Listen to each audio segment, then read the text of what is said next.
the quarterbacks, headlined by Joe Burrow against the Texans this week. Joe Burrow comes in as QB2 for you, Barry, and simply, Joe Burrow is looking like the MVP candidate finally that we all expect him to be year after year.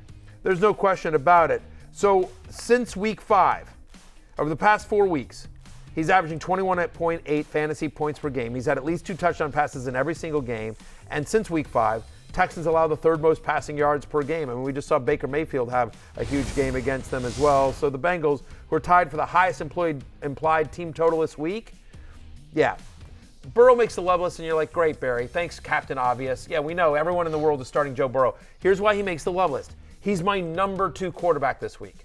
I'm at QB2 this week. So, again, higher than expectations because I think most people would have him somewhere in the 5 or 6 range for the season.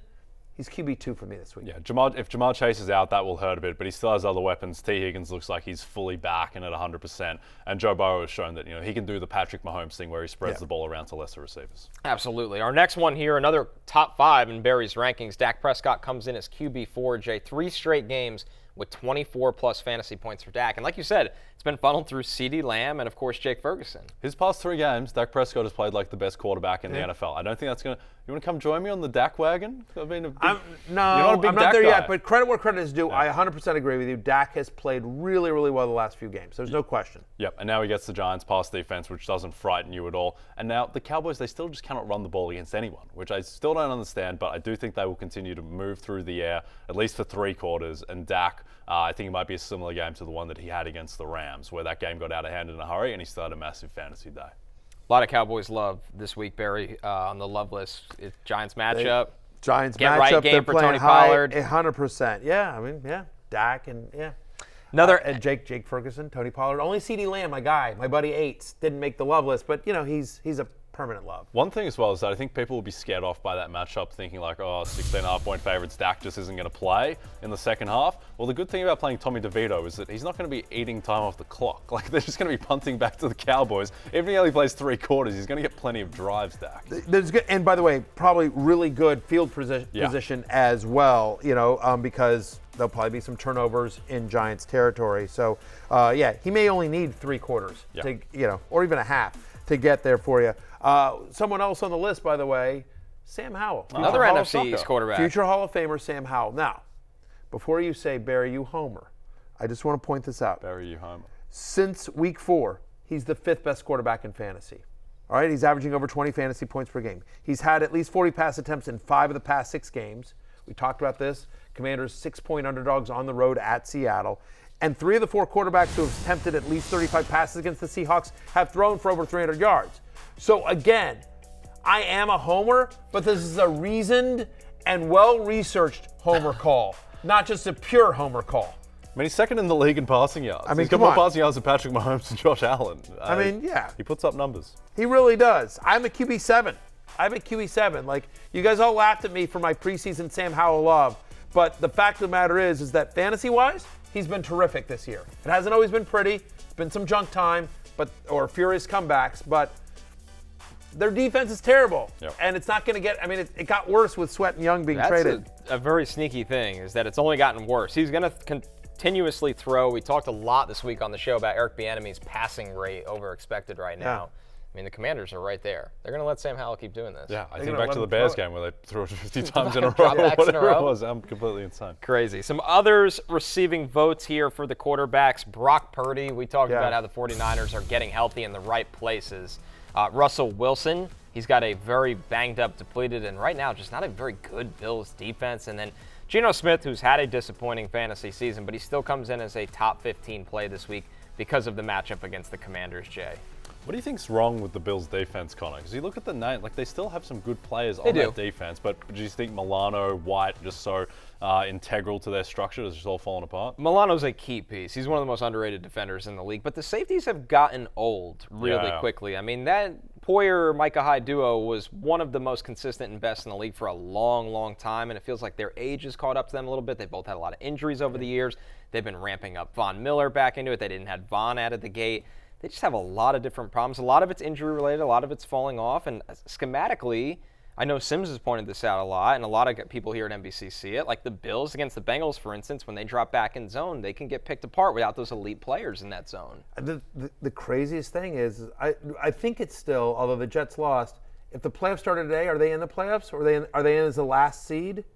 They might be the last seed, but they're teetering, and they've got a really hard schedule to come. They could absolutely miss the playoffs. Yeah, I mean, which would be insane for a team that was flirting with Super Bowl favoritism to start the season. Yeah, that would be a big fall for grace. And that, I mean, and by the way, they flirting with missing the playoffs in a year in which Aaron Rodgers missed the entire season, right? Yep. I mean, because coming into the year, a lot of people thought that, and the Jets are still eligible for the playoffs, but like you feel like if Rodgers had stayed healthy, it's a better Jets team than and they lost to Zach Wilson. Right. They can't lose that next Jets game. They lost to the Patriots, and they let Mac Jones drive down the field. They were a very lucky non-pass interference call from losing to Tyrod Taylor and the Giants. Like they've brought this upon themselves. They should have lost to the Giants. Yep. They absolutely should have lost to the Giants. That was a brutal call.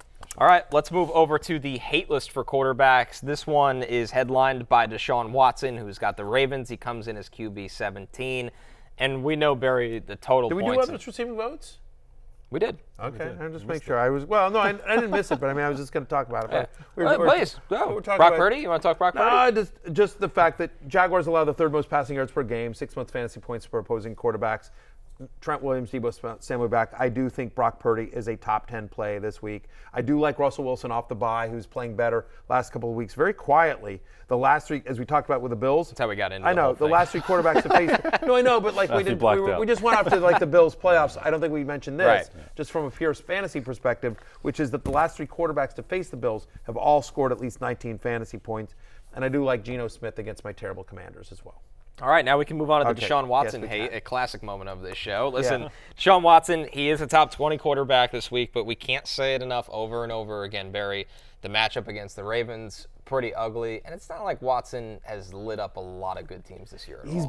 There's been a couple of good games when he's been out there healthy, but you're right. It has definitely been an inconsistent year, fantasy production-wise, from Deshaun Watson. 7 of the 9 quarterbacks, to your point about the Ravens defense, 7 of the 9 quarterbacks that have faced Baltimore this year have scored below 13.5 fantasy points. Like the Ravens are just really, really good. They allow passing touchdowns at the lowest rate. They allow a league low 5.5 yards per pass attempt. The Browns have the second lowest implied team total this week. Deshaun Watson is outside my top 15. I don't want this. This feels like an ugly, ugly AFC North game. You're starting Lamar. You're starting Mark Andrews. You probably have to start Kareem Hunt as a flex. You don't have to, but like there's no one on. Again, Amari Cooper made the hate list, and Njoku's a tight end too. Like you don't feel good about any of the offensive players in this game. No, and Deshaun came out and said that his shoulder is still an ongoing process, and you don't want an ongoing process against the Ravens defense. Yeah. Now the Browns may well win this game, but I think it'll be because of Myles Garrett and not anything they do on offense. Our final quarterback on the hate list, Kyler Murray's return, but still maybe some lukewarm feelings on that. QB 15 right now. He hasn't played in a long time. That's the key, right? It's not a terrible matchup against Atlanta, and they're at home. And Kyler Murray is one of those guys that obviously can can run for 40 yards, easily on any one given play. But the concern is it's been 331 days since we've seen Kyler Murray on a football field. 30% of his fantasy points for his career.